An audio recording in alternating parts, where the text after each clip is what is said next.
আচ্ছা, মানুষ স্বভাবগতভাবে সবথেকে কৃপণ কোন কাজটা করতে বলেন তো? আসসালামু আলাইকুম, কেমন আছেন সবাই?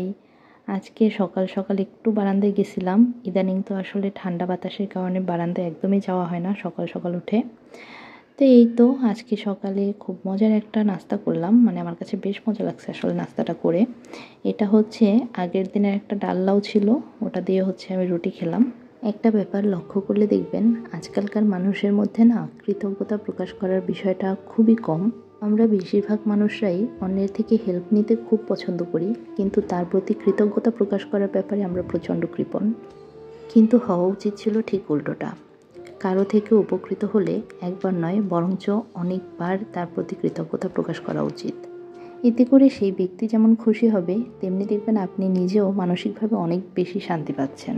অথচ এই সামান্য বিষয়টা বোঝার মতো ক্ষমতা প্রায় ৭৫% মানুষের মধ্যেই নেই।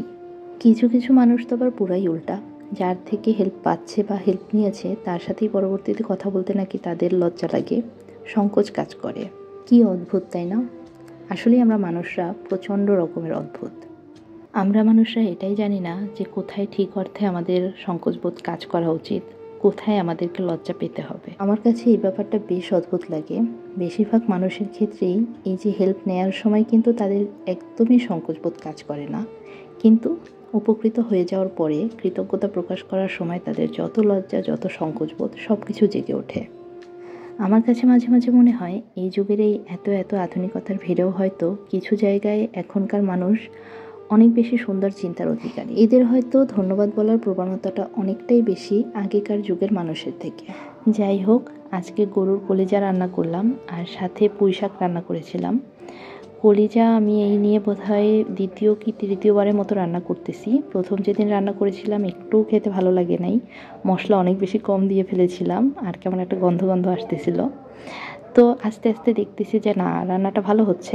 আমার ভিডিও কম বেশি যারা দেখেছে তারা সবাই জানে যে আমি সকল খাবারে হচ্ছে আলু ব্যবহার করি। মাছ হোক, মাংস হোক, কলিজা হোক, কিংবা আপনার সবজি ভাজি যা কিছুই হোক না কেন, সব কিছুতে আলুটা দিতেই হবে। আমার কাছে এই কলিজা জিনিসটা একদমই ভালো লাগে না, আর এই কারণেই হয়তোবা ফ্রিজের এক কোণায় এতদিন ধরে এটা পড়েছিল।